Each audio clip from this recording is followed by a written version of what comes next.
Para pamirsa ingkang kinasih, kula Katarina Pujining Tiasri Muryati saking GKJ Yirmia Depok, Klasis Jakarta bagian Barat.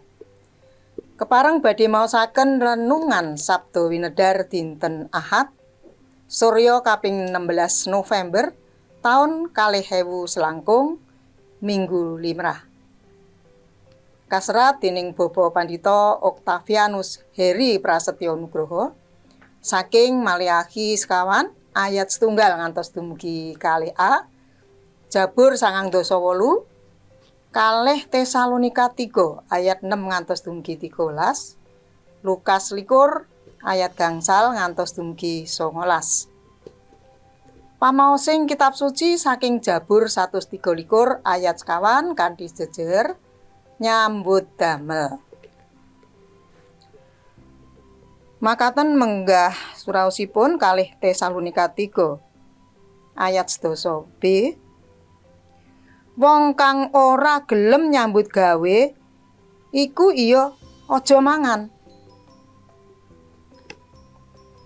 Para pamirsa ingkang kinasih, kenging menapa Rasul Paulus ngendika bilih tiyang ingkang boten nyambut damel menika boten kepareng nedha?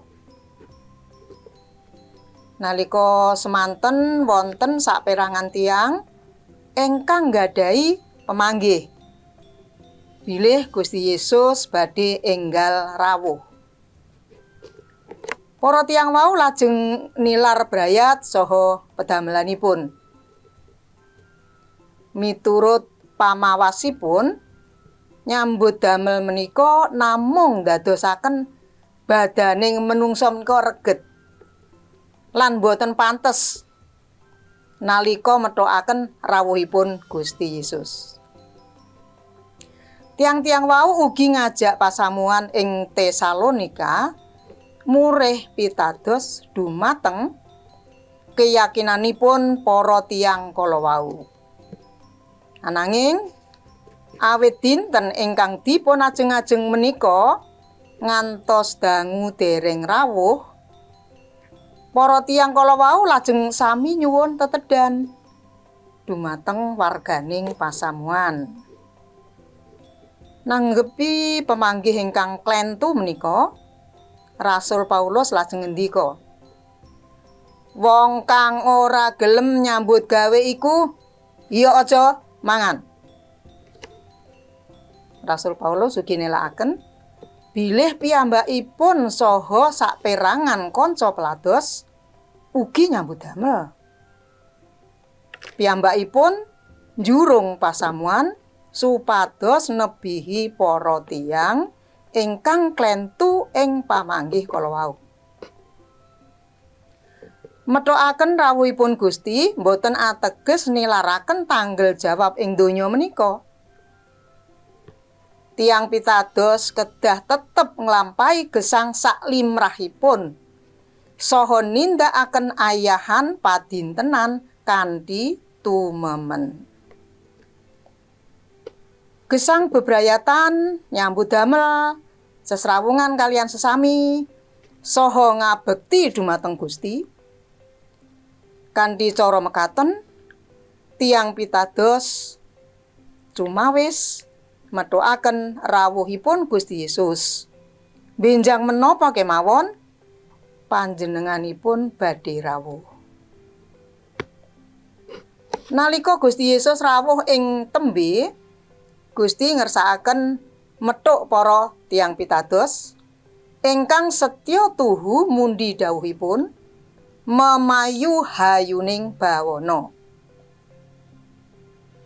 Mendhaneo menawi kita sami kapetang minangka peranganipun tiyang pitados ingkang nggadhahi tanggal jawab etos pakaryan ingkang inggil. Katen sabdanipun Gusti. Amin.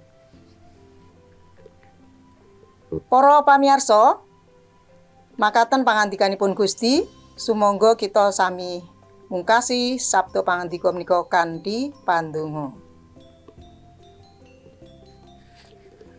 Duh Gusti Yesus sesembahan kawula, Kawula mugi kasagedna siyaga ing saben wekdal mapak rawuh paduka kanthi nindakaken pakaryan saha ngupadi boga kangge kabetahaning gesang kawula. Wonten ing ngarsa paduka kawula unjukaken pandonga kawula. Amin. Para pamirsa ingkang kinasih, kula Katarina Pujining Tias Sri Muryati saking GKJ Yirmia Depok Klasis Jakarta bagian Barat.